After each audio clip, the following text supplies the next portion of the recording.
I'm David Cameo, and we are Squawking Dead, a podcast pulverizing episodes of the Walking Dead universe. Sometimes we give you news, sometimes we make you laugh, but most times we go deep! Today, we have the series finale of The Walking Dead World Beyond.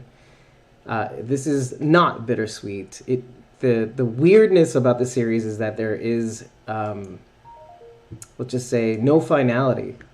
But it still is, in its own way, satisfying, and we will go through all of that. And you'll see that very soon. We do have some housekeeping to do. This week, we've been premiering things all week, starting with Monday. We premiered Blazy Gardner's TWDWB Universe Secret Santa Special. You can catch that on her channel at youtube.com/BlazyGardner. It's BLAZYGARDENER. Please subscribe so that you can take part in future events, whether it's in the audience or participating on stream. We've got some stuff coming up that you'll definitely want to take part in. Hey, Sharon D. So please, head over to Blazy Gardner. So youtube.com/BlazyGardner. Watch the Secret Santa Special. I do some narration. Sharon D does some. It basically, let me break it down for you. It's basically, you like a Secret Santa, TWD family will be on a list. Characters will be on another list. Names get thrown into a hat, and TWD family gets chosen with a TWDU character, and they give them a mythical gift. It could be an out-of-the-box gift like plot armor. Thank you, Sharon D. That was very funny. As well as actual gifts if you feel inclined, stuff around the house. But basically, you give something to the character that you think they might need. It could be anything. And so when you watch the video, we have one from last year and now one from this year that you can watch on Blazy Gardner's channel. Please do so. Last night, we premiered our mid-season finale coverage of Season 7 of Fear the Walking Dead. Great. Knocked it out of the park. Done. Great. Awesome. So check that out on our YouTube channel and also on all podcast platforms. The links have been thrown out. They've been posted today, and it's available everywhere. So check that out. I have a Christmas card from Fan Art Lindy that I wanted to open up tonight. Depending on what it says, I'll see if I can actually say what's in the card. I'm going to violate some privacy right now. But it was lovely from Linda, Fan Art Lindy. Got this like joy and peace. Little bright lights here. Yeah, so you can make that out. And then let me skim the card really briefly. It says warmest wishes of the season. Okay, yeah, this is harmless enough. It says warmest wishes of the season. Happy holidays, Dave. Your friendship means so much to me, and I am very thankful for it. Just in case you weren't aware, see you in May. I'm excited for May. That's the camp. It's the pandemic. It's the camp. So yes, and Linda, I am extremely grateful for your friendship. I'm just amazed at this journey that we've all had together, and I muse on it every now and again, in private, and I don't vocalize it, obviously. By the way, hi everybody in the chat. Hi Tara, the Cause Parlor. You can check her out on Instagram. Hi Sharon D. Hi Rachel. Okay, one last thing before we start the episode, and that's this. I just got a proof from Sticker Mule. Sticker Mule is now doing t-shirts. So they had a special on sending out $9 proofs for t-shirts that are normally like I think about $19, and depending on the bulk, you can lower the price. But what's great is I can order these in bulk, and I got this print here. I wanted to see how that would look, and check that out. That is the kind of the Season 10 logo-ish. But I gotta tell you, I'm gonna bring this closer so you can see the texture on this, because it's pretty amazing how well it is. I mean, I was staring at this under like bright lights, trying to see how they did this, but in the actual PNG, the PNG file I uploaded, there are like micro kind of like scratches that I overlaid on the actual image, and Sticker Mule did such a good job. And this is not, I'm not getting paid to say this. I just wanted to say how first of all, to show off these new designs that we have in the merch store, and I will be wearing this at some point. I'll probably be wearing this at the camp. But we have this in our merch store right now. You can head over to our website, squawkingdead.com, click on the main menu and click merch, or you can click on the link in this description to check out the new designs. I'm just so amazed with this, and if Sticker Mule does such a great job with this, I will be bringing some of these to the camp and the Fandemic. Yeah, we're going to Fandemic. Yeah, we have a table at both. We're also sponsoring the camp, so watch out for that logo. Anyway, thank you for putting up with this intro. On with the episode. I can't wait to engage with you in the chat. Oh, one more thing. If you want to follow along our journey, if you like what we're doing and you want to be a part of this Squawking Dead family, head over to ko-fi.com/squawkingdead and just follow us. Just follow us. You don't have to do anything else. You don't have to buy us a coffee. You don't have to join a membership tier. But just follow us so that you know what's going on. We do not post our recording schedule on social media. It's really just for the family. We don't post the unedited episodes once they're up and ready. That's just for people who want to be on the inside and who want to be on stream on Jackbox games, if you're part of that membership tier. But it's a good way of knowing what's going on. It's kind of like our central hub, our nervous system, let's say. So why I mention that here, and I should always at the beginning of episodes, but you can tip us during these premieres. And when you do, your support shows up in these videos forever. Now you'll notice the new goal overlay at the bottom. That's our current goal right now. We're trying to be self-sufficient. The goal right now that's listed right here is recurring expenses for the year. If we can reach that goal by the end of October or November of next year, we'll know that we're actually self-sufficient to some extent. Obviously, it doesn't pay for Fandemic and the camp. It doesn't pay for travel and all that junk.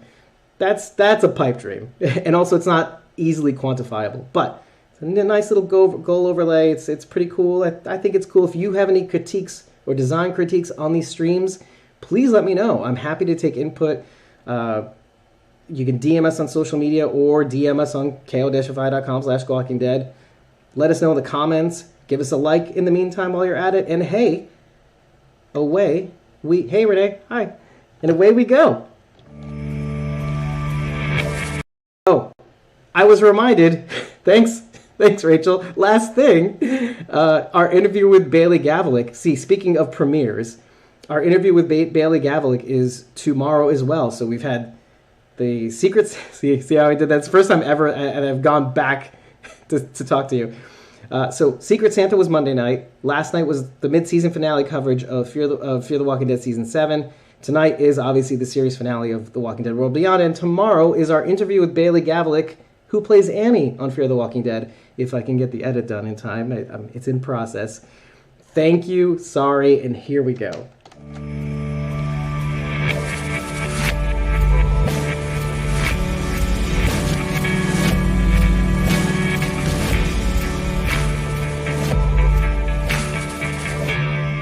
We are Squawking Dead, a podcast pulverizing episodes of the Walking Dead universe beyond. Sometimes we give you news, sometimes we make you laugh, but most times we make deep in your face. Have at it. Today we're talking about the series finale of The Walking Dead World Beyond. That was very quick. It's over before you know it.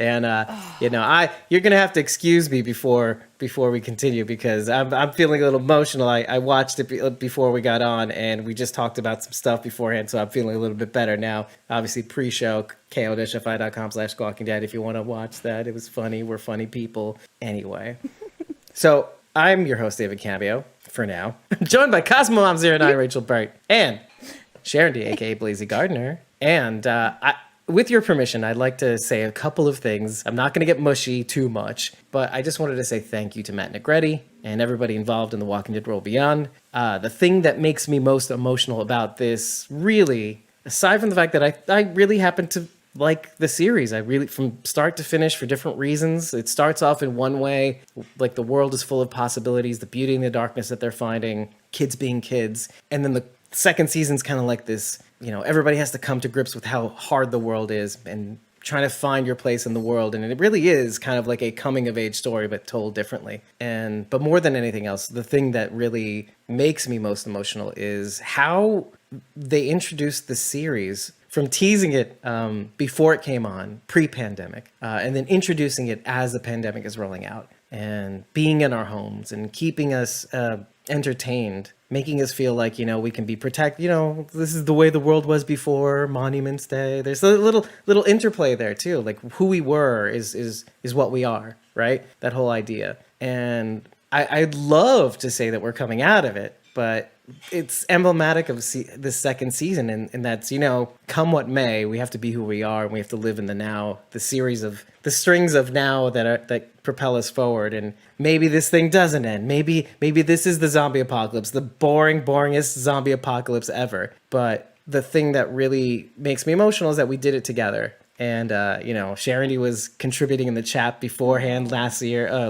Yeah, it was last year. And now she's here with us, and that's great. And so, yeah, exactly. This thing that I never do, because my hands are in my, between my legs, so I don't talk with my hands. The kids do it like this, right? Like that? I don't know, man. Am I doing it right? I just do this. Wait, I don't know.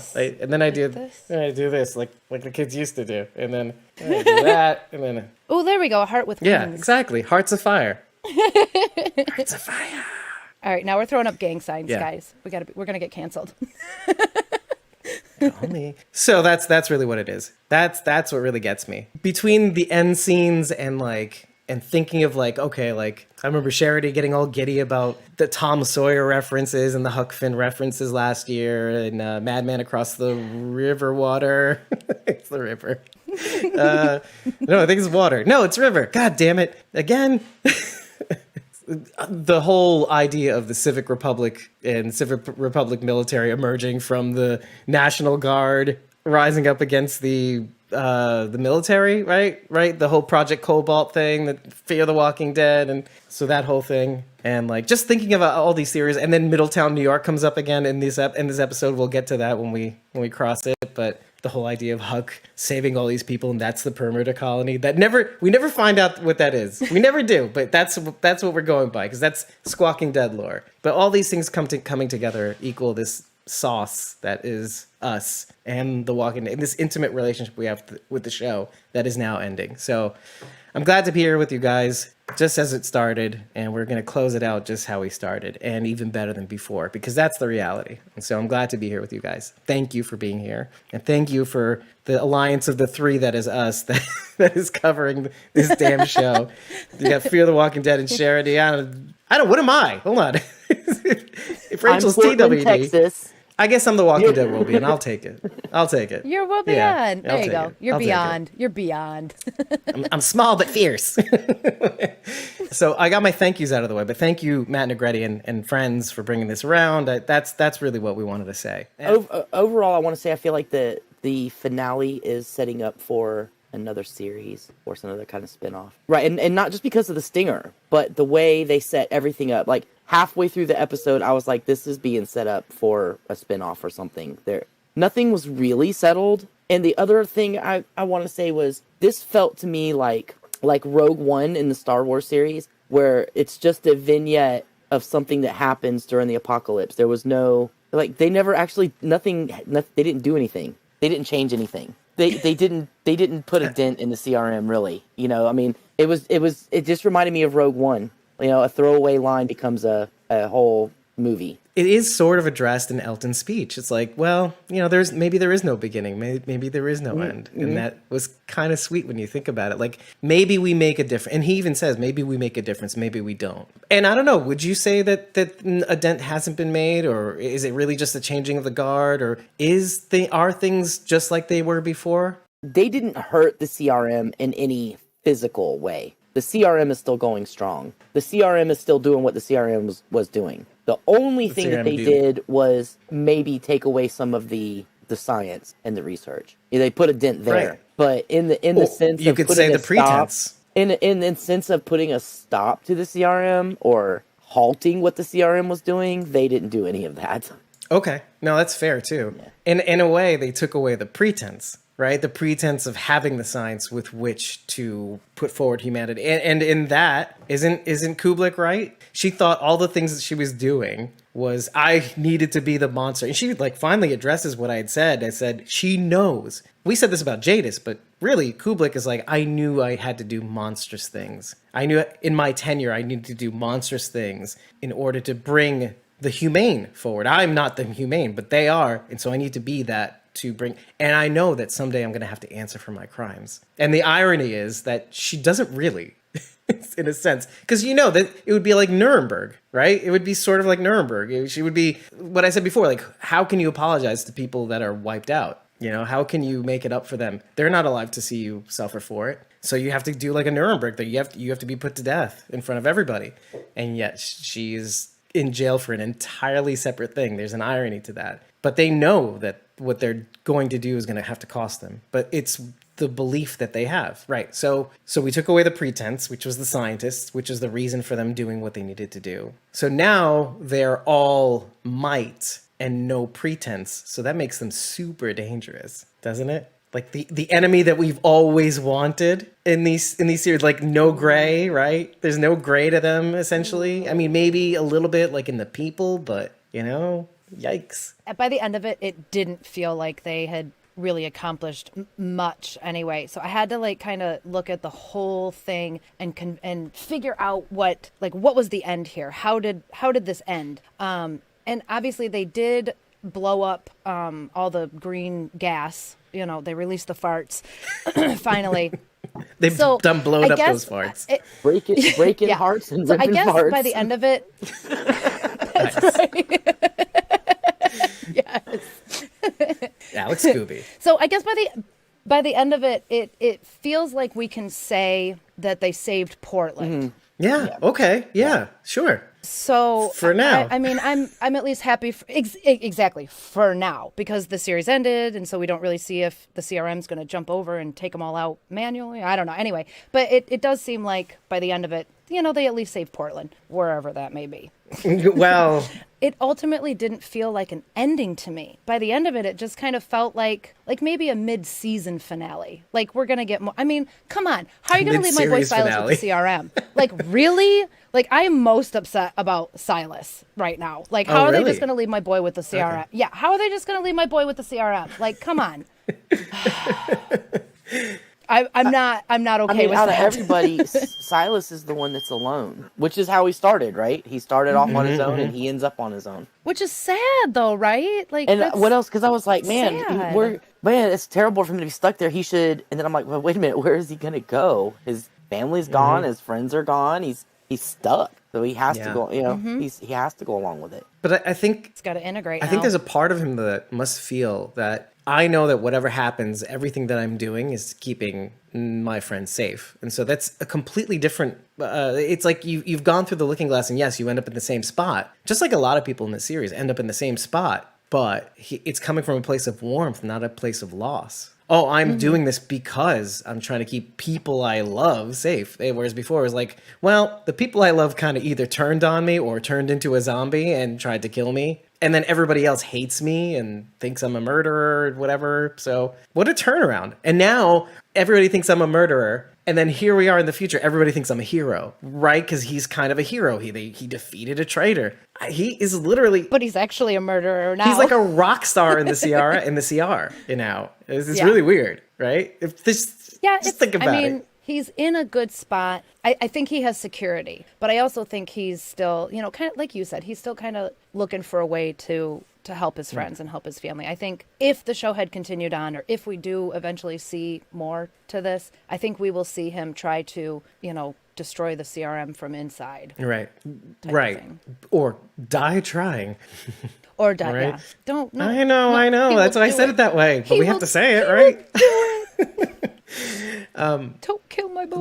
That brings me to I just want to bring it up briefly, but like the whole Rick movie or the TWD movie, right? I've always maintained there is absolutely no way. Like I believe that they'll bring it to the theaters, maybe, but I don't think it stops with it. There's no way there's no sequel, trilogy, and in short order too, because there's no way anybody's gonna wait for a 3-part series to come out like once every year or something like that. There is no way. I need to kind of address that, because now that they left us, like we all have said, with this continuation, like everything feels like it's left, and I don't feel bad. That's the weird thing. I don't feel bad that it's left us in this place of non-finality, right? I'm actually okay, because just like everything and everybody in this life, you know, you come into other people's lives and you come out of them sometimes, but you know, life moves on, right? And that's what I liked about where they left us, is that, you know, okay, well, life does eventually have to move on, but rather than give us an end where everybody dies, or no, actually everybody continues, and life kind of just moves that way. Well, almost everybody. But it does. Well, yeah. Well, I'll talk about that in a minute, but I like that it leaves us in a spot where it brings us to the movies, obviously, in our minds. And are they going to wrap this whole thing up in a single movie? And maybe that's where the cutscene comes in, or the post-credit scene. Post-credit, maybe. But I don't really want to talk about that scene so much in this episode. I feel like it deserves its own small live stream, because it's somewhat connected, but it really isn't connected to the series so much. It feels like they double stomp kicked it into this episode, because it's somewhat ancillarily related to this episode, but really not. When they originally started talking about it, they said it would be a trilogy. Like, what was it, 2-3 years ago, when they first brought up the idea of the Walking Dead movies, they were saying there would be 3 of them. They kind of stopped talking about it like that, and then it was like, oh no, the Rick movie's coming, the Rick movie. From the beginning, they were kind of sort of wishy-washy about it too. Like, oh, it's well, the only thing we knew for certain, and who knows if that's because of COVID, who knows if that's going to be true, is that it was going to come to theaters. I mean, literally, Universal is involved. I don't know if they're still involved. I don't know if contingency, I don't know what the contracts, I don't know entertainment law, I don't know how that shit works, because we haven't heard any news in particular about this movie since it was announced, or the teaser was announced in SDCC, but a real film group was involved, so it might have to come to theater. COVID probably knocked everybody for a loop, and I think that might change up a lot of things. They may do like a multi-release like they've been doing, release it in theaters and on a streaming service. Oh, yeah. Also, you know, it could be a trilogy, but then it could just do like Star Wars, and they'll have a trilogy, and then they'll have another trilogy, and then they'll have a prequel trilogy, and then they'll have a sequel trilogy. You know, I mean, I feel like that's what they're aiming for, prequel, is a Star Wars style, or maybe like the MCU, where they bring on separate little TV shows, separate little small TV shows. But I think where the Rick movies are concerned, I think it's going to be a movie, but I think they'll probably end up splitting it theater and streaming, like most things are doing now. That makes sense to me, actually. But then you brought up the sequels, and then the sets of the trilogy prequels, the trilogy postquels, sequels, whatever. Because that made me think. Postquels? Yeah, I don't know, whatever. So I know English good. Postquels. Quill. No, but I was thinking, like, that is kind of funny, because we do still see that date, which does not make sense and is never explained. Was it 2001 or 2? That date on Project Votus of the case study, and like, okay, so what does that mean? So it's lovely that they'll bring in this. It's kind of like the PPP thing. Will they ever make this something more than it actually is? Because we saw that the PPP. Is Heath coming back? I almost wonder if that PPP was like like a first version, like a first version of the CRM logo. Maybe. That's crazy to me. The 3 circles and the P were the circles, and it had the little legs sticking out. You know, and that's funny because something. Yeah, like but they ended up not using it. They went with the 3 interlocking circles, and so the PPP never showed up again. Right? So and then because then we do actually see the logo on that can of peaches that Jadis is eating after her people die in season 8. Yeah, 8. When Simon comes in and fucks their shit up. Yeah. And she makes heapster meatballs. Yeah. You actually do see the logo at the top of the can.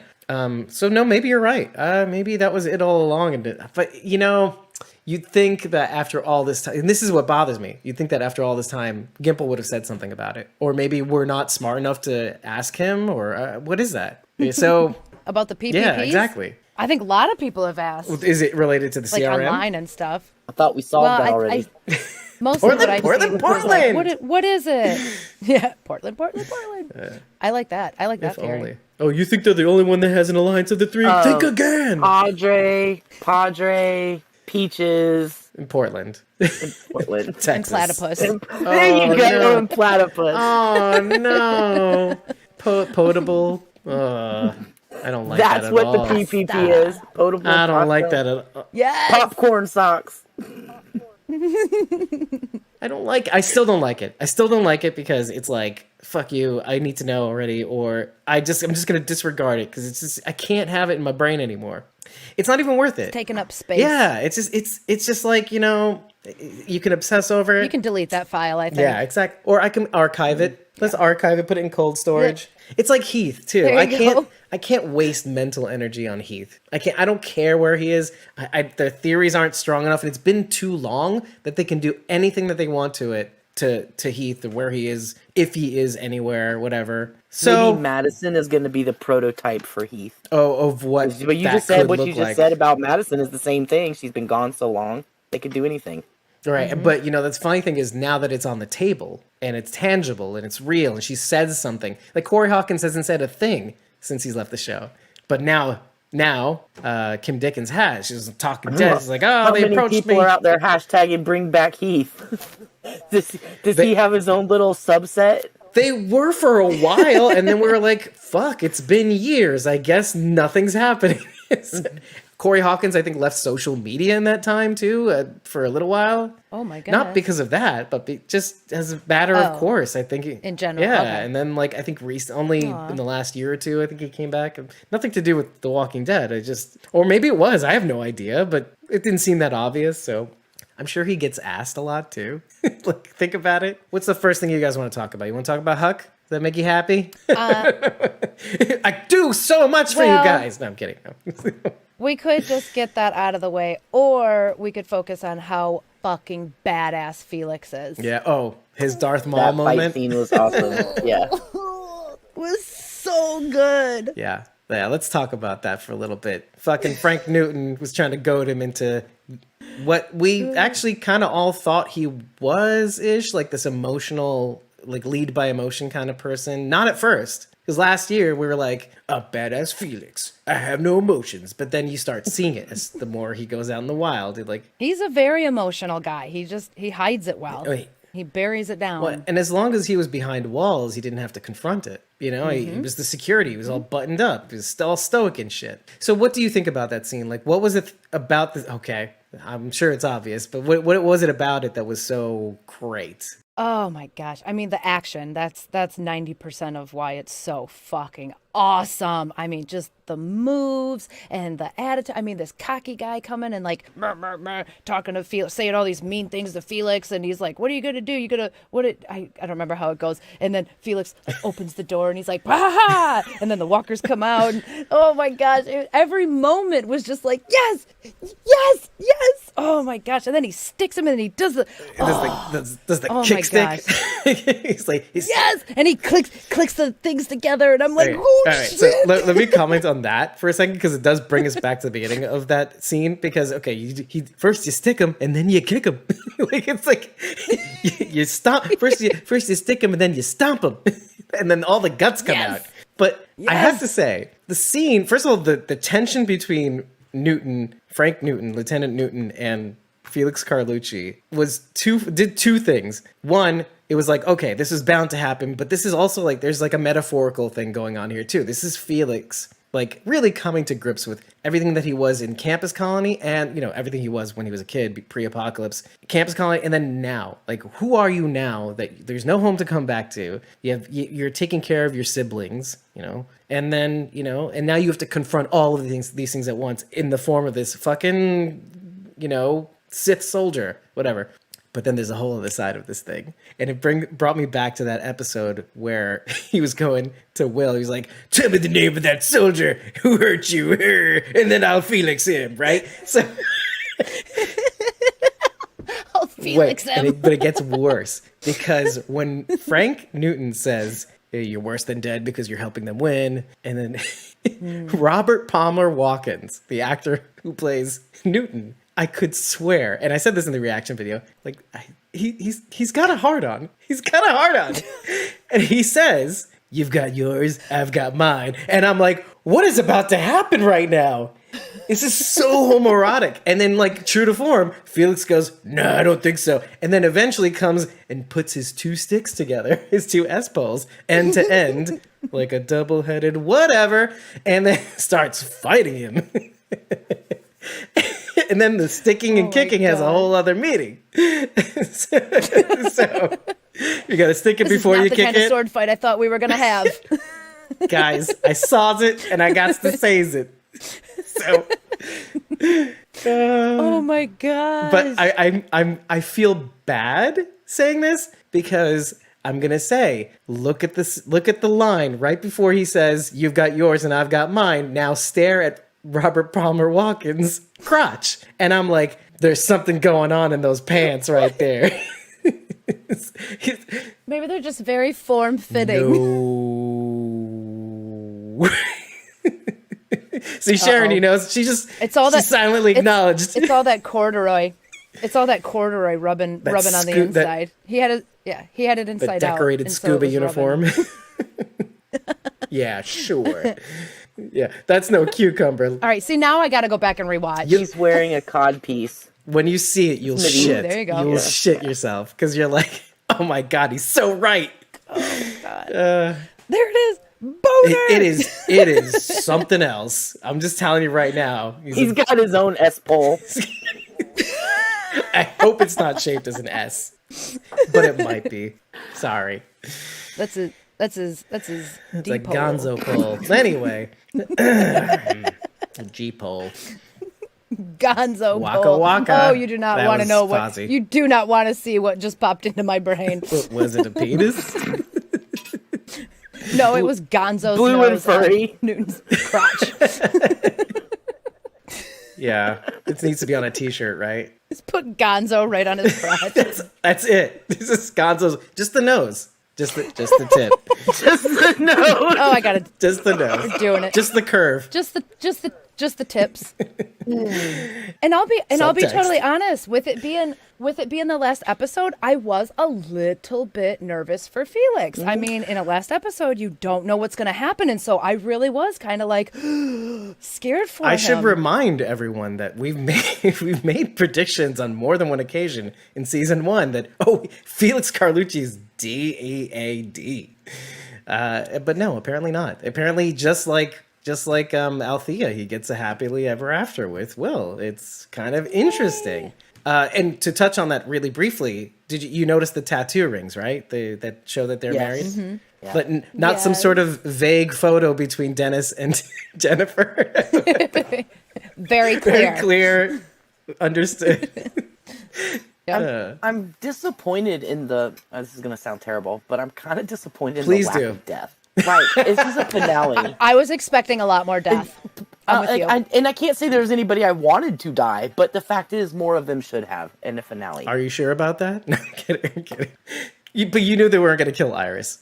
So, maybe. That would have been an acceptable loss. They killed Huck and Dennis, who's been in, 4 episodes the entire show? So Dennis, yeah. That was... And dying for 3 of them. Yeah. Wow. It was very disappointing in a very twisted kind of way. Like, I'm all excited for this. And it's like, bleh.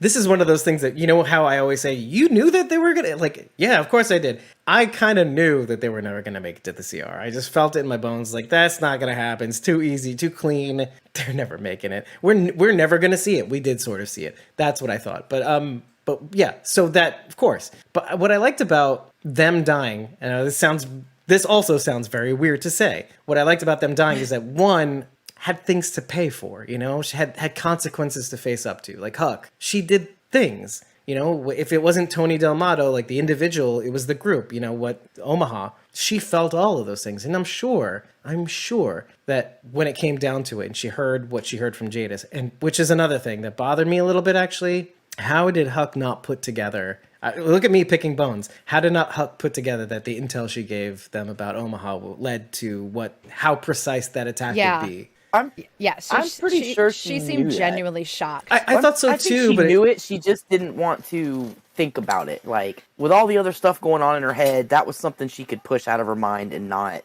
think about. But I mean, of course, I think she knew. She knew. She just didn't want to accept it. So okay, let me offer an alternative thought then. Is it possible that, kind of just like Felix leading Newton on, is it possible that Jennifer Malick leads Jadis on into, oh no, I was responsible for Omaha, and just to extend the fight scene? Because I had felt that the fight scene was fairly manufactured, meaning she dragged it out as much as humanly possible. They're locking kill sticks and, Huck could have done something at that point, but I think she really just wanted to tangle her up. Let me ask you a better question.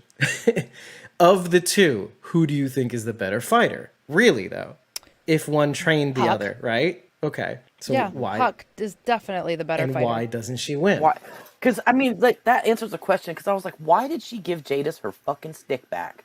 I wrote that in my notes. Was to take Jadis out. Why did she? I was like, what are you? Rachel, remember when I screamed, "What are you doing?" in my spoiler-free review? That's what I was talking about. Did you use emojis on Twitter? Doing, Huck? What are you doing? I'm kidding. What are you doing, Huck? Yeah. My even bigger question though is, okay, so Well, now yes, you I'm know. on board with Just so you know. everything. That's what it was. I'm fully on board. Yes, I think Huck was trying to draw this fight out. She was trying to keep Jadis there as long as she could, because in my mind, she's trying to get Jadis to stay there long enough to die in the explosion. She's trying to kill Jadis. Possibly, yeah. So why does she give her enough time to escape? The whole point was to keep Jadis there long enough to kill her, and then she still gets away. I think because Huck embraces a greater good, a real greater good, which is, it doesn't matter what happens to me as long as I bide enough time for them not to know that I've rigged these things to blow, via wires, Because one of the things that they let go in this episode that isn't easily catchable in this episode is that because they jam the signals, not only does it disrupt communications between the CRM and amongst themselves, the kids amongst themselves, the kids amongst the CRM, et cetera, but it also blocks remote detonations. So they can't detonate the thing remotely. So they have to hardwire it to some sort of timer, right? One of the timer being the watch, right? So she needs to distract Jadis long enough to pull this thing off. Now, it doesn't mean that she'll end up killing her, but just long enough to actually just exploded the thing. But why not kill Jadis? It was already done. Yeah. It was already done. By the time they were fighting, she had already set the timer. Right, but she might. I mean, Jadis stabbed her. It's not like she could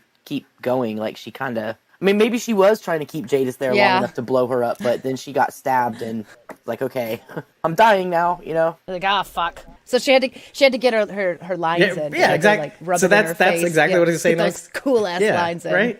But then the next thing to say obviously is, okay, but for all Huck knew, she was going to get her anyway. But, Jadis narrowly escapes, as Jadis does, too, which is another reason why she probably gets away. Maybe she was intending to get Jadis in the process and wanted to say something fucking cool before she does. But Jadis still gets away, which is, I'm fine with, actually. That's the thing. One of the bigger takeaways that I came away after some time and distance was, because we've waited a week and a half or something like that till we recorded, was obviously the uneasiness of Jadis being such an asshole, but also almost Negan level, right? Like she's where we were at when we knew Negan survives and all that stuff. Like she's like Negan, oh fucker, oh we got him, but I hope he doesn't go away. That's where I'm at with Jadis right now, right? Because I'm like, fucker, but then also I don't want her to go away just yet. I don't want her to be defeated because this is too interesting right now.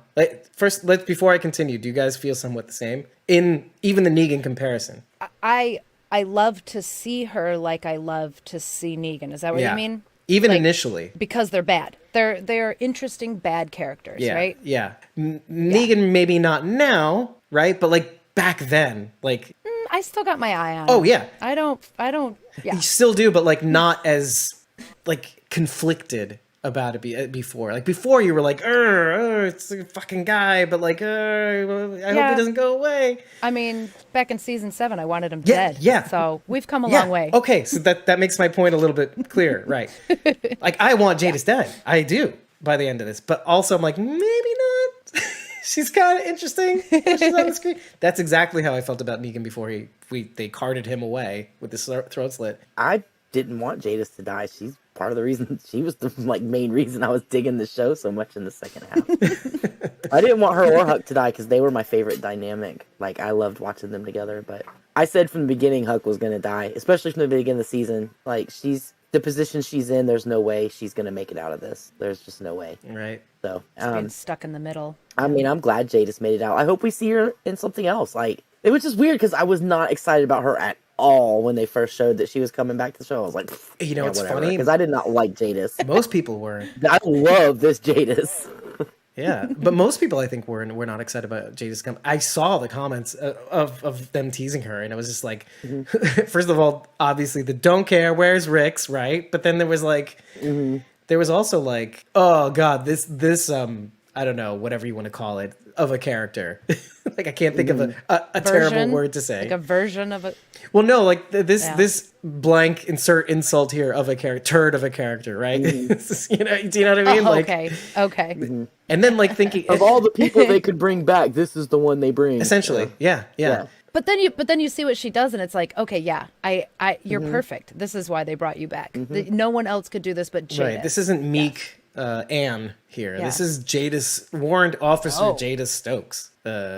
Holy crap! Talk about somebody being 16 different somebodies. Jadis is on that list too. Oh yeah, and on that note, it goes way. I think Jadis knows who she is. She's not 16 different somebodies. She has always been the one somebody. She just embraced it. Kind of like somebody we know on Fear the Walking Dead. A Victor Strand. Yeah, exactly. She went in. She went beyond who she once was. She steered into the skin. Yeah, exactly. Yeah. Do it. Quite a steer, too.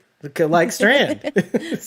Yep. Well, let's talk about that a little bit more, though, because this is kind of repeated throughout this episode. What it means to be Jadis, almost. Like this uber version of survival. It's brought up when she is conversing with Kublek. It's brought up when she's conversing with Huck, obviously mother-daughter. But the two different versions or two different angles or dimensions of who Jadis is as a person comes up. And so I walk away, and maybe you can add some more to this idea. I walk away with the idea that, this is who she always was. And it almost doesn't matter that she believes in the CRM. What she believes in, and this may be me, but maybe you can add something to it. They happen to be the flavor of the week that allows her to survive, in a sense. Like, she's the horse that she's betting on. Kind of like Rick. It's the horse that she's betting on. Kind of sounds like Luciana a little bit. Like, she's just gonna team up with whoever can help her survive. That's interesting. Can you go further on that? Luciana from Fear the Walking Dead, for those who don't watch it. What is wrong with you if you're not? Okay. Right? Where are we going? No, yeah, talk. We have to go with Riley. No, wait, we have to go with Daniel. Yeah, okay. Now we have to listen to Daniel. We have no choice. For those who don't know, they're talking about the end of season 6 when Luciana was basically going with the person who thought they knew something in the moment. Who spoke up.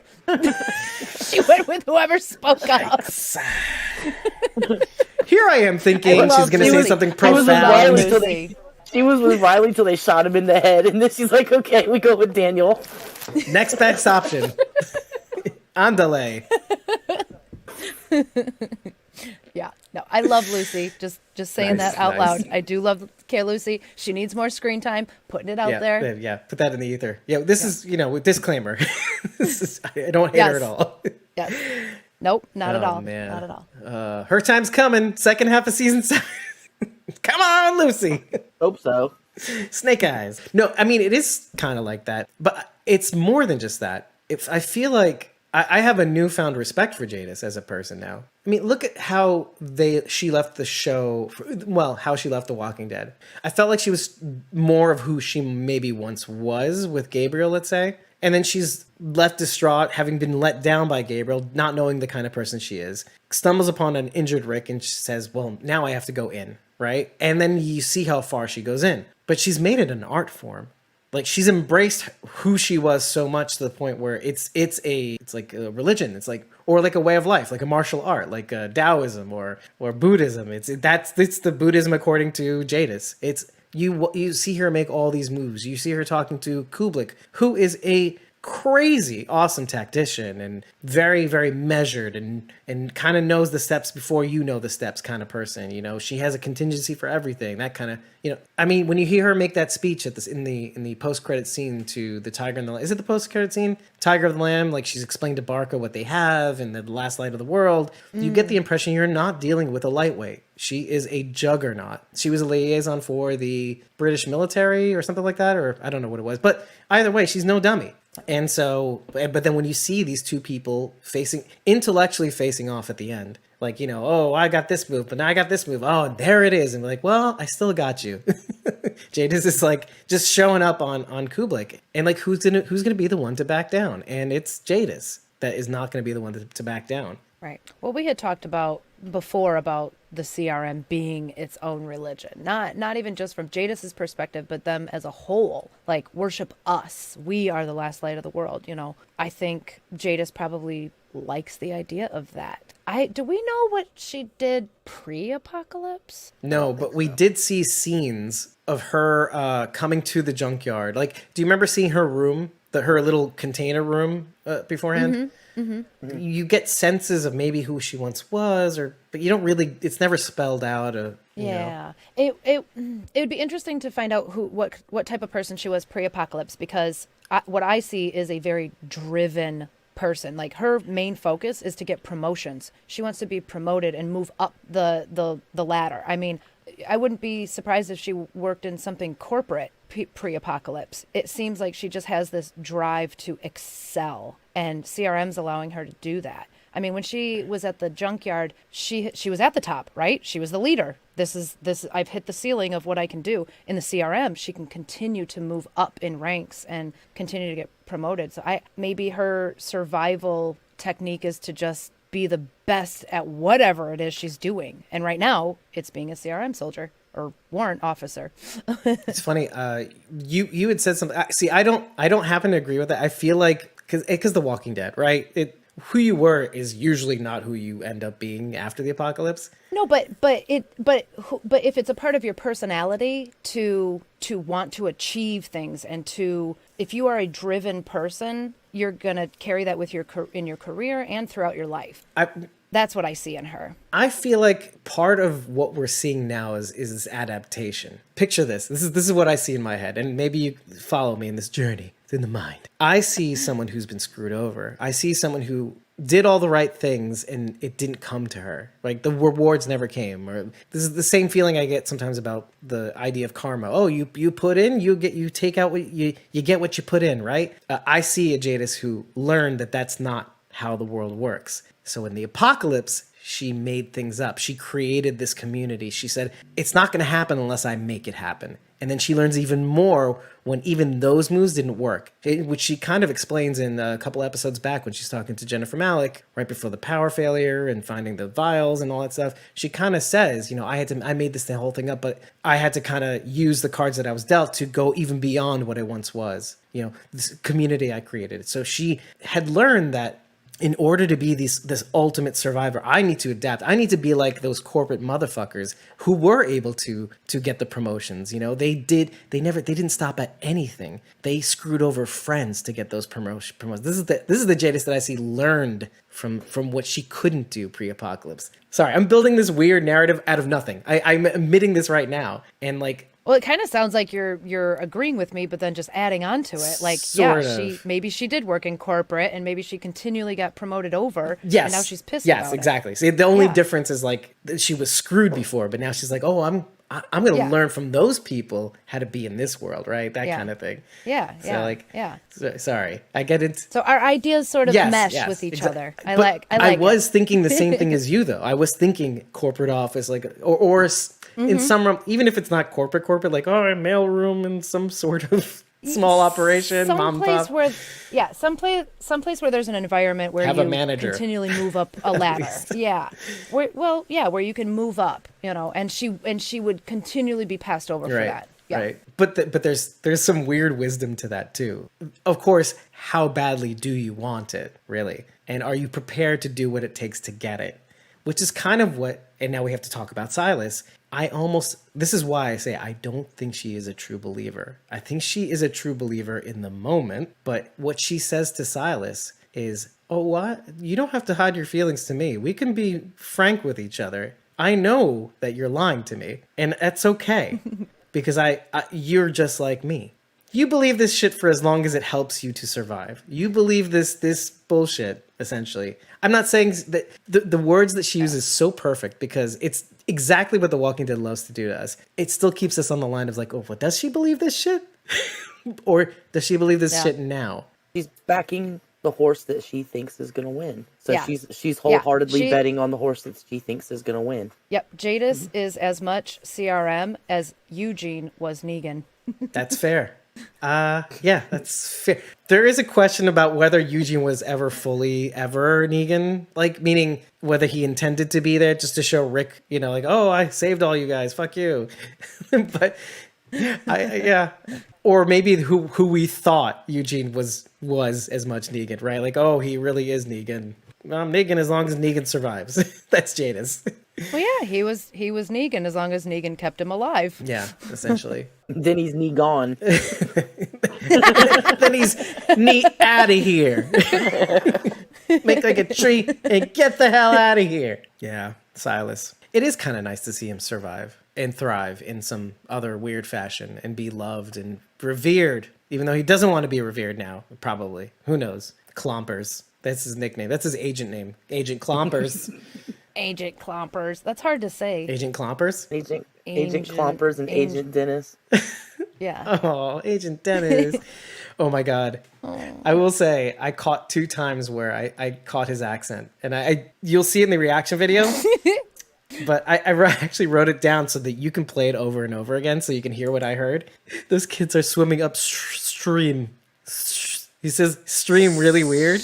Those kids are swimming upstream. Stream. It's something like that. It's like that. Stream. Okay. And then went in his kind of his parting words with Silas, and you can catch it every now and again. Like it's so much more faint, but in that conversation with Huck, he says, those kids are swimming upstream. I love it. Is he Austrian? He's Austrian, yeah. You can tell now. Oh, okay. I don't think I knew that. I thought I made it very clear. That's cool. Coder. Yeah. Well, Decoder. you had mentioned an accent. Yeah, you had mentioned an accent, but I wasn't sure which accent because I couldn't hear what you were He's hearing. a newfound Austrian god. Well, The abs make exactly, sense his abs would heal him. Anyway. Heal me. Oops, didn't work. Yes. Didn't work. Oh, damn. Agent Dennis for the loose. So Yeah, why didn't he just flex and pop that bullet out? yeah, or like he could just wait till the CRM were in front of him and then just take a few of them out. Flex and the arms fall. Flex and his arms fall off. Take his shirt.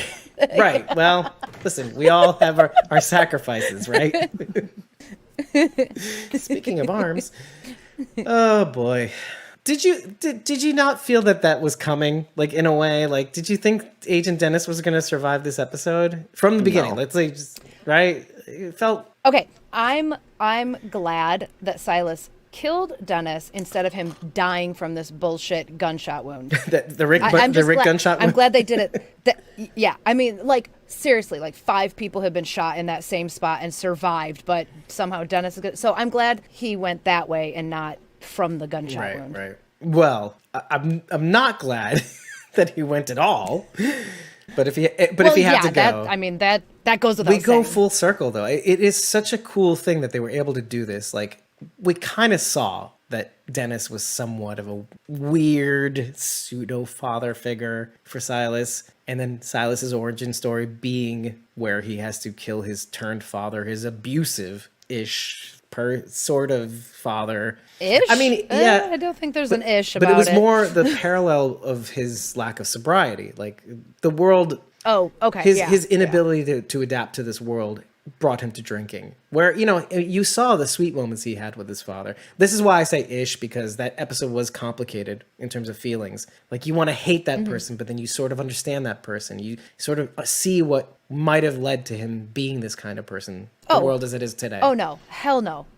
You lay hands on your kids, you're lower than No, dirt. of course. Okay, No. yes. Yes, but like at the same time, I can understand from the perspective of somebody who has been abused, let's say, how they can understand and see the dimensions of how complicated it can be because it is your father, right? You know, that's Sure. what it is. I mean, it's complicated, and yes. we're seeing it through his eyes, so we're feeling it in a weird way through his eyes when you see that sweet moment between he and his dad. So going to Agent Dennis, it's similar. It parallels really, really well.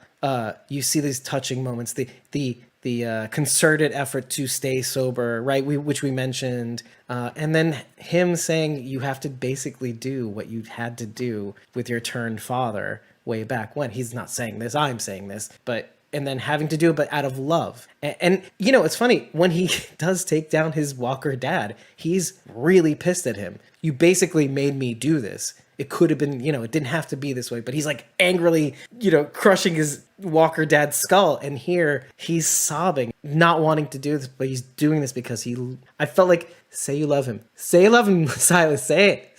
But he didn't have to say it. And I like the parallel. It's such a good parallel to have for him. They really drew his character out really, really well. Both times it was to save himself, just in different contexts. Yeah. Except he wasn't. Yeah, I guess the first time he wasn't encouraged to save himself, but yeah, prompted to, right? And saving his mom more than anything else, and yet his mom rejects him. And then here he finds acceptance in doing so. Out of all the characters on the show, I will even say Huck to a certain level. These two characters were so well drawn out, narrative-wise. How, you know, they kind of yin-yang themselves. Like they end up in the same place, but with just the opposite results. And yet, is that where they want to be? Both times? No, not really. I don't want to be alone. I don't want to be called names under breaths, muttered to, right? But I also don't want to be revered. And now I don't want to be praised in muttered breaths. You know, it's weird. It's really good. It's really, really good. I really enjoyed it now that I'm talking about it more. So we'll probably never find out, but are you a little worried that Jadis is not buying this story?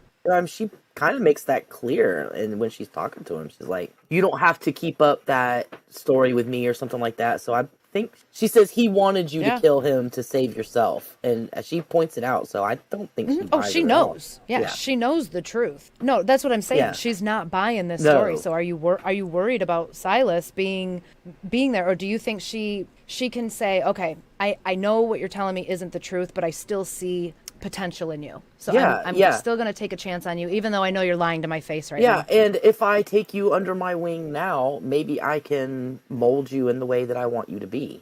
He is that's a young. good point too. Yeah. He is still very young. Yeah, I'm going to make you feel accepted, and I'm going to make you feel, wanted, and, you'll fall into line and do what I want you to do. I think it's worse than that, honestly. I'm coming to realize that now. I mean, I already think her saying this to him means that it wasn't really about the CRM. It's this Uber adaptation. I'm going to show you how I see you in me. I see myself in you. And so knowing that and knowing how rare it is when you find somebody that is like you, I'm going to, you don't have to bullshit about it's not about that. We're going to survive together. But then I thought because you asked the question in that way, who on earth wants to go through this life alone? Jadis is finding a friend. That's really what it comes down to. Wow. We can get complicated about this and say, oh, it's about the molding him into just like her. It's like, well, it's not. It could, maybe, sure. But who on earth? Because Jadis knows what it takes to survive, right? She wants a new Jennifer. That's exactly what I was thinking. But it goes beyond. Like, Jennifer was never going to understand her. Not really. But what she sees in Silas is something that's, oh, this guy's like me. I don't have to be alone. I don't have. But doesn't she know that he was part of like our group trying to bring everybody down? I mean, she's got to know. She doesn't believe the story, so she's got to know that he was on the same side Huck was. So why would she trust him now, if not to remold him into what she wants? I never felt like Silas was really 100% on board with what they were doing. What the kids were doing. Oh, especially this season, right?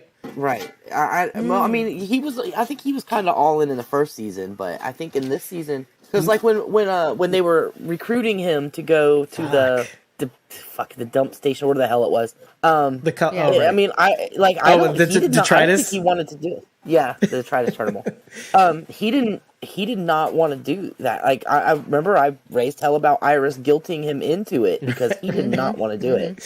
Right. And I don't feel like he was 100% behind what they were doing. He was just doing it because they were his friends. And maybe Jadis realizes that too. He's not easily, but he wasn't really into what they were doing. Till Iris batted her eyelashes. Well, here's another example of Stupid picture. how well Silas was drawn out, though. Because what was the reason that he went with these guys to begin with? Really? Because he liked Iris. He had a crush on Iris. Sort of. But what's the bigger reason? He wanted He to wanted to belong. get away from Campus Colony. Right, because he didn't belong. Just like who? Just like Jadis. Jadis never felt like she belonged. She was having issues before she left TWD. Fuck, guys. This is really good. Yeah. And so it kind of parallels very well to what being uneasy about going to the detritus and going along with this plan. All along, that's not to say that he doesn't like these people and he doesn't find kinship in them and all that. But let's put that aside. He walks into this world this way. He walks out of this world this way in the same manner of like, okay, I'm just along for the ride because this society kind of shunned me. Cool. It's really cool. I mean, seriously. So, but like, this is why I say Jadis knowing what she needs to be, the kind of person she needs to be, is very isolating. It's the most isolating. It's like, I'm doing for me because that is what one needs to do in her religion to survive. I need to go next level. And that means like Victor, love makes you weak. No attachments. But then when she sees someone like herself, isn't it interesting how when somebody sees someone like themselves, it makes them forget? And I'm not saying she's weak. I think she's smart. When you see somebody that is like yourself and you can finally say to yourself, oh, maybe I don't have to do this alone. Wouldn't you, at even being stupid, at some cost to yourself, because it is a cost, she is saying out loud to Felix, to Silas. They have all these weird names, guys. Come on. She's saying out loud to Silas. Silas is not a weird name. How do you spell your name? A-E-L? Ugh, weird. Anyway, so... Shut up. Clompers. So she's got nothing to say about weird names. Sorry. Right? Share Randy. I mean, if anything, vanilla. It just gave David? me shivers. David. No, it's That, David. yeah, well, if I spelled it like that. At least you can David. find your name on stuff. Yeah, I get personalized nothing. I can get like a Sherry and a Randy and then like paste them together or something, you know. See, that's a good point. That's a very good point. There you go. Why don't you?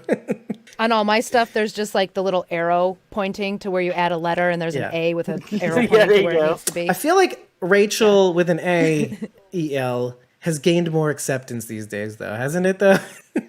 I've met some more AELs. Yeah, I know another so- Rachel, too, that with an AEL. Yeah. Rachel Happens with to be in an the Midwest, AEL too. is like Anne with an E. Yeah. fancier. Well, Yeah. It's classier. very English.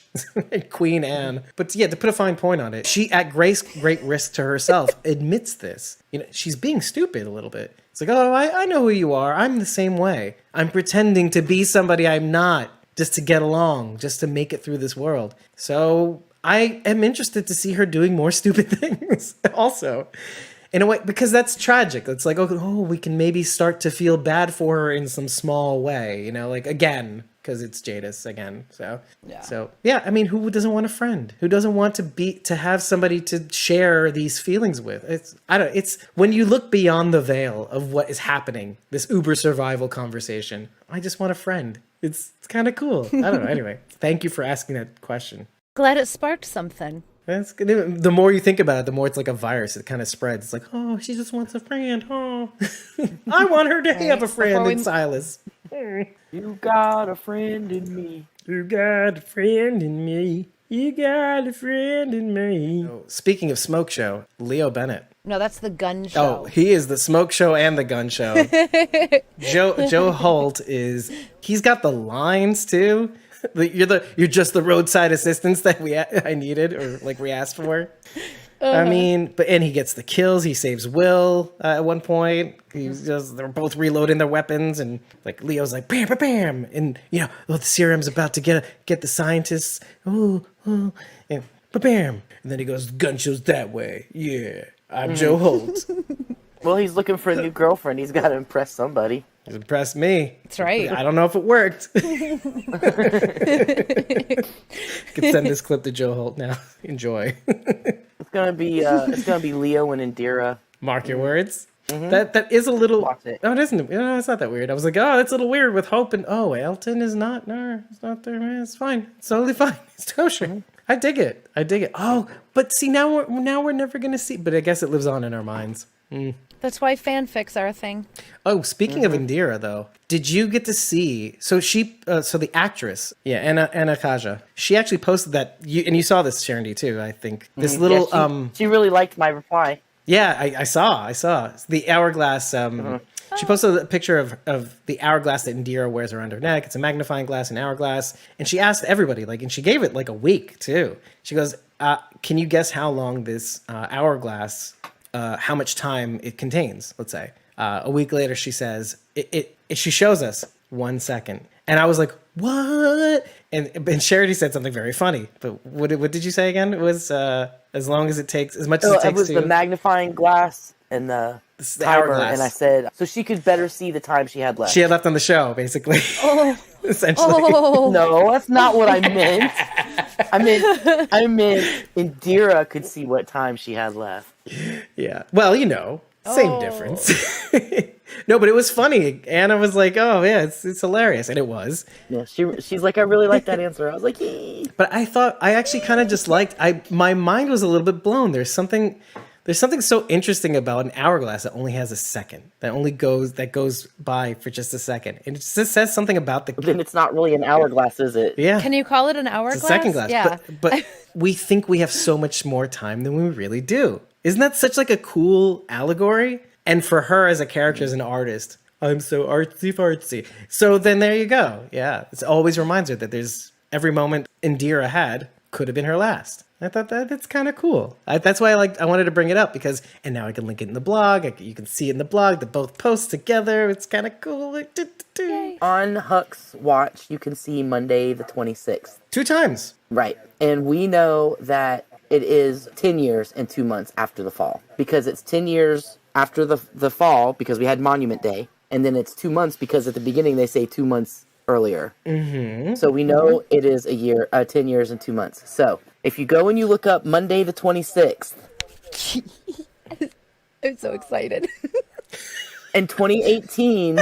I love it. In 2018, there are 3 Monday the 26th. One is February, one is March, and one is November. It's not February because 2 months earlier of February is December and January, and they're not traveling across country in December and January. And they even make mention on the show that it would be winter soon, too. Right. So it wasn't quite winter. So it's not March, obviously, because that would be too early. January and February. Same so thing. Monday the 26th of 2018 in November, which would make November, October, September. They would have left in September. In 2019, there's only one, and it's August, which would make them traveling in June and July. And then in 2020, there's only one, and it's October. Yeah. So it would be October, September. So really the only possible choices are, if they said it's going to be winter soon, I would say that it's November. It would be 2018. Yeah, I would bank on that as well. Because if they left any later, it would have been too late, and it would be too cold. So they left it's November, September, October. So the fall was in October of 2008, which would also fit in with the yearbooks. Yep. Just about. Ooh. Yep. Right. 2008. Ooh. We've been saying Because 2008 for school a would have long gotten time out. now. Yeah, school would have gotten out in July of 2008, and then the fall would have been in August. Right. And there's the additional complication of that year we shall not speak of, where the Walking Dead World Beyond even was released about 6 months too late, later than they wanted to, right? Because it was supposed to be April of 2020, right? No, sorry. Is that right? Yeah, April 2020. That's right. So basically, it pinpoints the fall of humanity as August. The night the sky fell. August of 2008. Right. Yeah, the night the sky fell was August of 2008. And if we were playing the odds, because I was even looking for years in 2021 or 2022 even. I was like, yeah, I've got December. I've got 2021 too, but the only one in 2021 was July and April. July and April. And that's again, right. they wouldn't have worked either. Yeah, not quite. No, July maybe it's a bit of a stretch though. Too much of a stretch. Well, July it would have been July, June, May, so they would have been leaving in May, and yeah, it's too many early. months. And it wasn't going to be winter soon. If it's May, Yeah. it's not going to be winter Exactly. soon. So 2008. Well, the November. I mean, August of 2008. Although there is an alternative. It's going to throw a tiny wrench, but I don't think it makes any difference because I believe you. But December of 2022 can make sense. Because 2 months beforehand, it's like, it's October 2022, 10 years after the fall. But it would be December 2012, right. And it would be December where they are right now. And they're not in December weather in New York, right? I agree.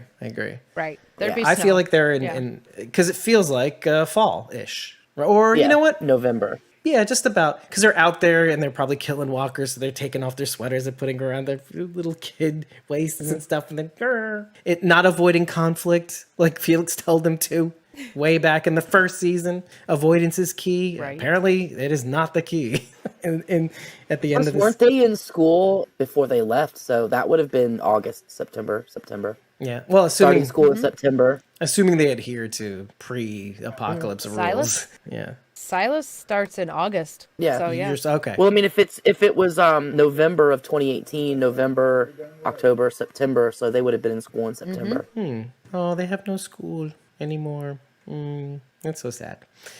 I don't know. You just think about it, like CRM destroyed really it. kind of brings it home a little bit too. I like that we may have narrowed it down a bit too, a little bit. I don't know. I got so excited when I saw the date on the watch. I got so excited. I was like, "Oh, I can look stuff up! Yay!" So, okay. There's a couple. So let's end with this. What was the date that you most likely feel is the night the sky fell for them? September of 2008. September 26th. August, right? No, because November, October. Sorry, yeah. Yeah, in 2 months back, sorry. 2018 it's November, so it would be September. If we're going on the 26th is the exact, that's exactly fine. 2 I'm months. okay. I'm okay.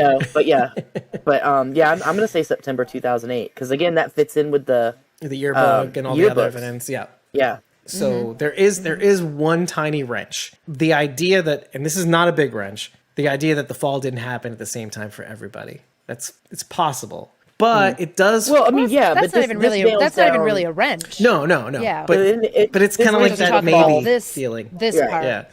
But like with the whole Negan thing and the radio broadcast going, oh, people are eating people, whatever. And so, yeah. But it's good enough. Because, it's going to be vague here and there. And they're never going to stick to an exact timeline. But I think we got it pretty much. I think we got it. That's good. Well, and we are talking about two completely different parts of the country. So you're absolutely right. Virginia they could versus, have fallen at different times. Yeah, exactly. And for different reasons. I mean, I'm talking about specifically the night the sky fell. Right.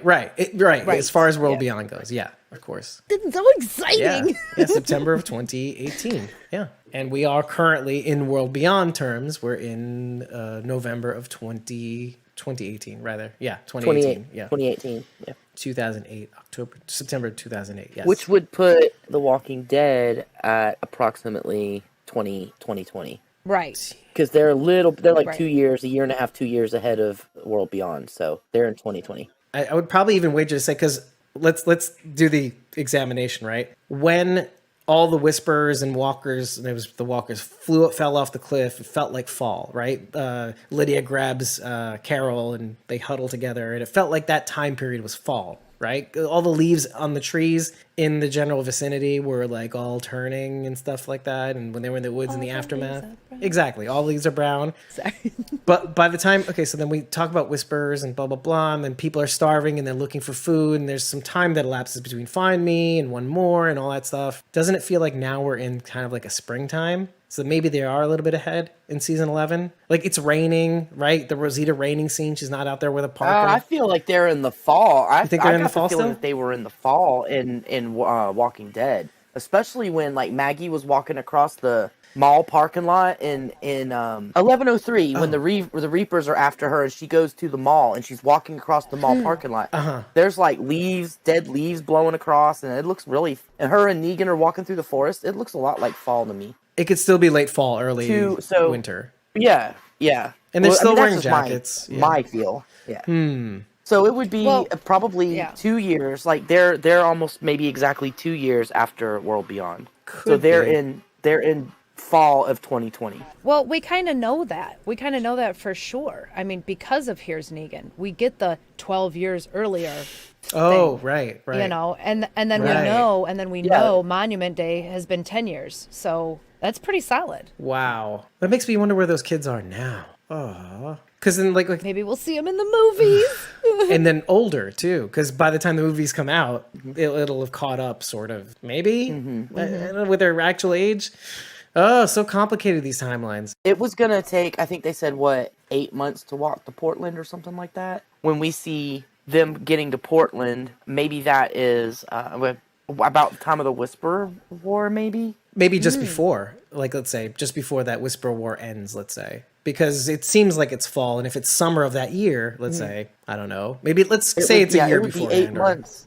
We are kind of months screwed on after they time left. because there's that year again that's unaccounted for, right? Because we are in whatever year we are now, but I don't think they meant for that to happen in like canon real world terms. So we're a year behind technically anyway. So weird. Anyway, I want to kind of hone on Portland though for a second because, okay, what was the CRM's thing? Okay, we need to cull the living, right? Because they're going to be a drain on us. But now, with first of all, the CR not knowing what happened, Portland still thinks they're a partner, unless when they get there, they get to tell Portland, and then Portland could give the CR a middle finger. And this is not on you to know, because we're not gonna know, maybe, ever. You never know. What do you think happens from this point forward in terms of like what does Portland do? What is the CR?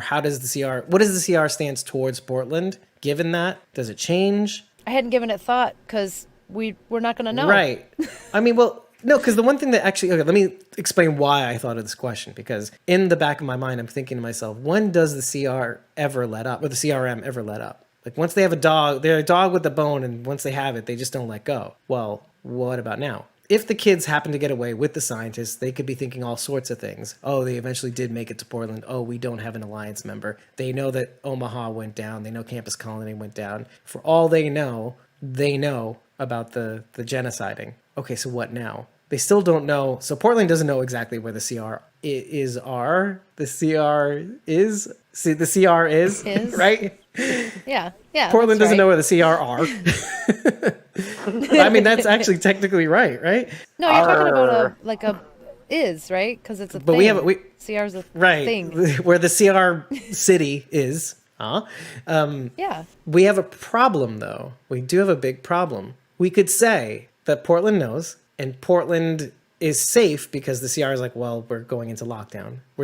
They don't know where we are. There's no reason for them to figure it out. Well, we're going to go back to, silent running. Well, we have a problem. All those kids that belong to Portland are still in the CR. So the Portland's not going to let up. Mm-hmm. And especially with the information that they know, they're going to go after them. So far, are we on the same page? Well, hold on. Before we get too far ahead, do we know that there...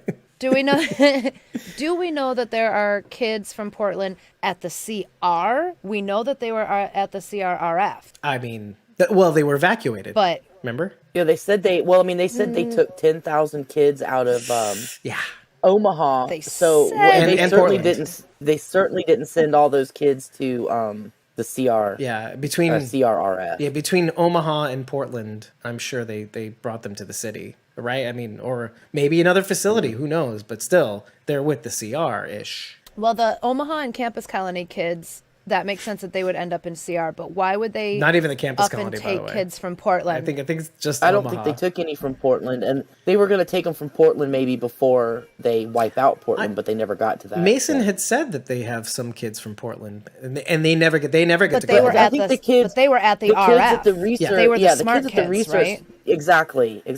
The brainy kids go to the RF, the other ones go to CR. Right. So I'm not because I'm there not was not certain that there are 10,000 kids Portland at the RF. kids. Oh no. But let's just play the odds. I'm not. Where are I don't they think now? there are Portland kids in the CR. I think Portland kids are still in Portland unless they were gifted intellectually. Well, wasn't it that didn't Mason say that the Portland kids aren't so lucky to be able to go back? That was the thing. Yeah, because they're at the RF. Well, where are they now? Not the CR. Right. Or do you think they're still at the RF? Oh, is that it? Still at the RF. Okay. Yeah. Well, whatever's left of the RF anyway. I guess we're splitting hairs a little bit because, okay, right? Portland knows they're with the CR, big conglomerate umbrella CR.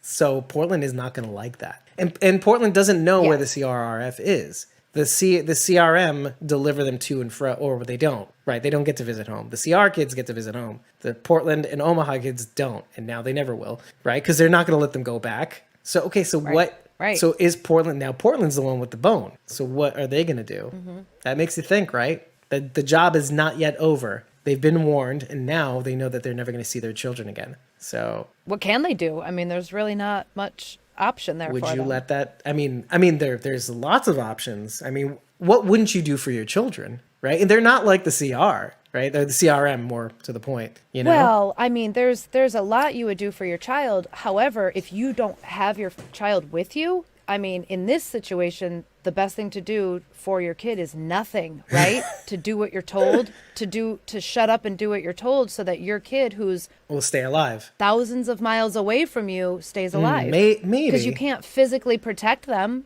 It'd be different if my kid were standing behind me and I could kill whatever's behind coming at somebody us. else. That's different. Well, no, I wouldn't trust anybody to protect my kid but Right. me. He'd be behind me and I would be I see. protecting him. But if he's thousands and thousands of miles away and somebody says, do this or I kill your kid, guess what? I'm doing the thing.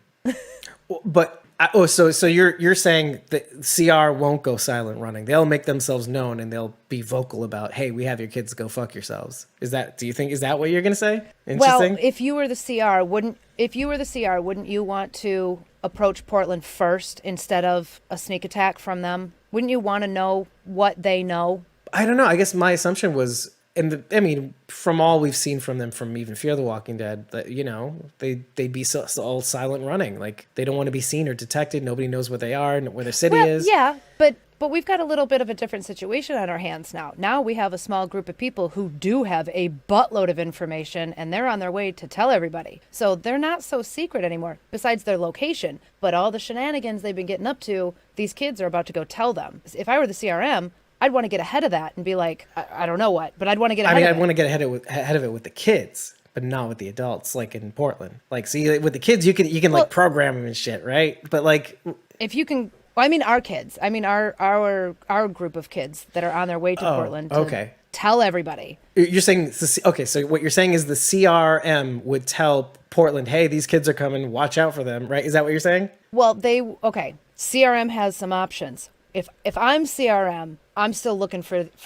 Iris and her little gang, right? I'm still looking for her because I want to kill her. I want to kill the people with this information that could take down what I've built, right? But if they make it all the way to Portland and give Portland this information, the CR is going to have to.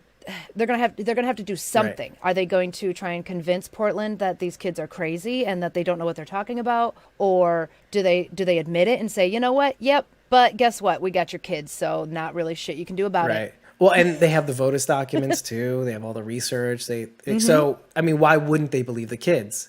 And this is why I say, I think it's in the CRM's best interest to go just silent. Fuck it. Make them think whatever they're gonna think. They can't do anything about it anyway. Because they can't find them? Exactly. Is that what you're saying? Because there's nothing in the world they can say to convince Portland at this point, now that the cat's out of the bag and running to Portland, namely the kids, with the evidence that they need to convince them. So it's like, no, just clamp, it's like what they call Teflon Don, Ronald Reagan, Teflon Don, right? Or Teflon Ron. Like every time somebody has something shitty to say about him, he'd be like, next question. CRM. It's like, we don't know how advanced Portland is either. Like, maybe they have vehicles. So if they had access to vehicles, now I don't think they have helicopters. I think the CRM takes all of those for themselves.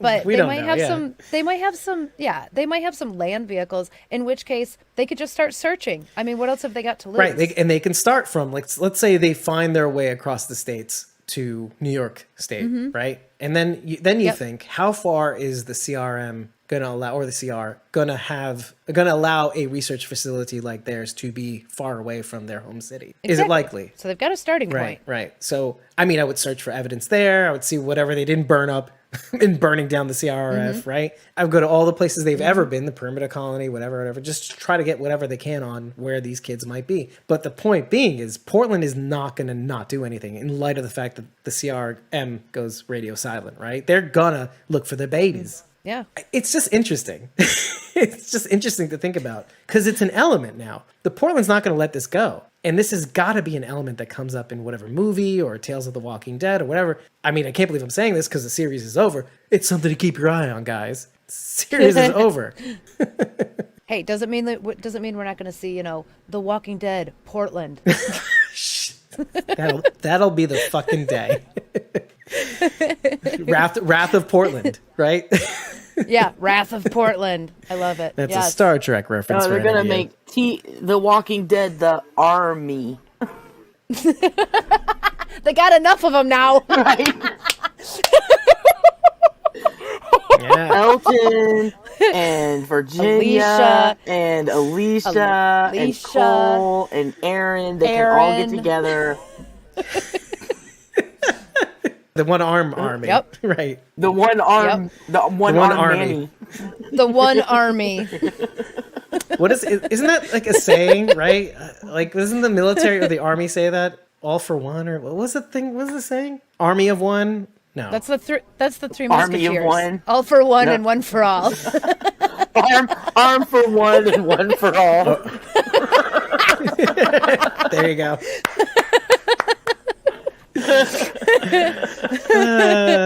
Lay down your arm. Oh my gosh. Come out with your hand up. It gets better the more I say things. Please save your applause to the end. Oh, wait. The sound of one hand clapping. Do a high four. Now I think we're being offensive now, right? No, are we dipping into... We better stop. I think we did that a while ago. I feel it approaching. I think we did it. Yeah, we did it already. Oh, you mean when we were talking about eating children? Yes, we've crossed that. Oh, that was a couple years ago. We're in cancel territory. We're in cancel country, people. Welcome. Here's the Visitors Bureau. Sharon D. Anyway, whatever. If anything, I'm the president. Okay, the prime minister. Oh, have you met my chief of staff? Rachel with an A. Chiefs of staff. Chief of staff. My chefs of staff. I'll be damned if this doesn't stay in. I mean, we're gonna get canceled for being ableist. But, well, it was worth it. Gosh. It was worth it. Oh my goodness. Cheese of staff. Cheese of staff. Cheese of staff. Oh, Jesus Christ. I'm crying. You know, at the beginning of this episode, we were crying because this show was ending, and now we're crying from laughter. It's Elton's monologue at the end. The more I listen to it, the more it gets me every single time. Every single time. Like, I've only watched this show like 3 times, this episode. And it's just like, oh, am I going to be able to watch this a 4th time without sobbing? It's so good. Mm-hmm. And like, I love how like Hope tees it up by like saying, oh, did you know? Helton's writing a book. No, I didn't know. And then you have an excerpt from the book, right? At the end. And did you know? No, what? Hope he's dictating it. This is new to us. But there's one thing I wanted to say, because you can watch it yourself. It is pretty fucking cool. And honestly, this really goes to the tweet that I had mentioned, that I'd said, this tweet thread that I'd written about what the show is about. It is a story that has a beginning, middle, and end. But what Elton is saying is like, it really isn't about the beginning or the end. It's about the string of nows, the string of presents, these little moments that you get that define your life. What is a life? And I really like that. And it's such a greater allegory for us as people in the world, right? But there's this thing at the end. And he says, that's a life and that's everything. You know, because of all those moments put together, that's a life, that's everything. And then it brings you back to to where they are as kids before they leave on this great journey again. Like, you start the episode that way and you end the episode that way at the beginning, who we were. And then I feel like what he says as he's opening the door as Elton from the past is the line that naturally comes after, and that's everything. He says, so let's see who we really are, shall we? Isn't that sweet? So let me say that in concert. Okay, he says, and we make a small mark on this world or we change it entirely. It's really about those little pieces of now that get us there. Those small steps that move us forward, keep us growing and evolving. Because all of those moments put together, that's a life, and that's everything. So let's see who we are, shall we? Right? Doesn't that flow really well? Yeah. And with that, everybody, thank you. Wow, shit, I can't do it. Oh. It's really tough.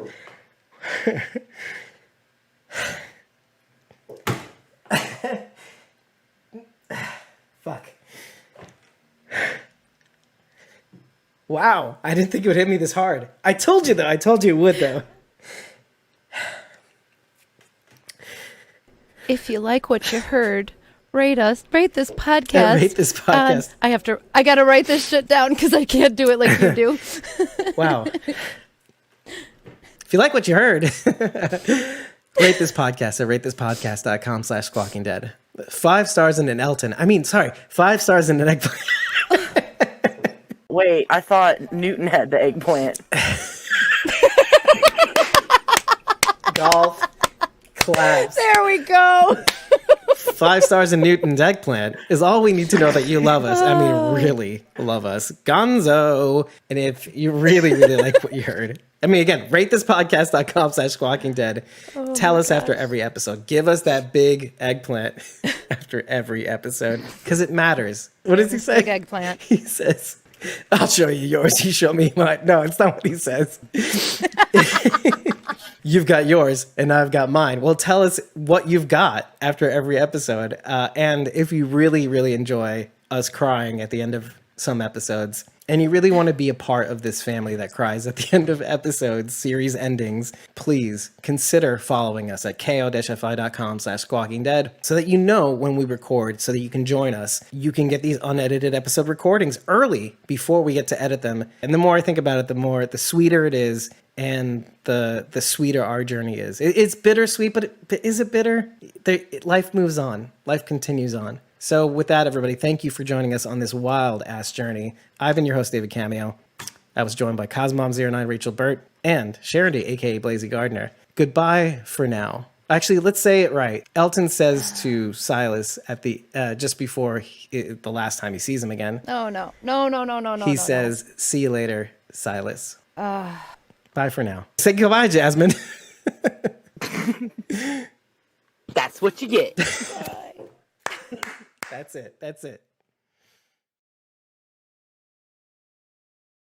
Oh man, I can't. It's like my eye will not stop watering. I thought I could get through it, and then it caught me by surprise. I was just like, wow. I didn't think it would get me that badly. Oh my god.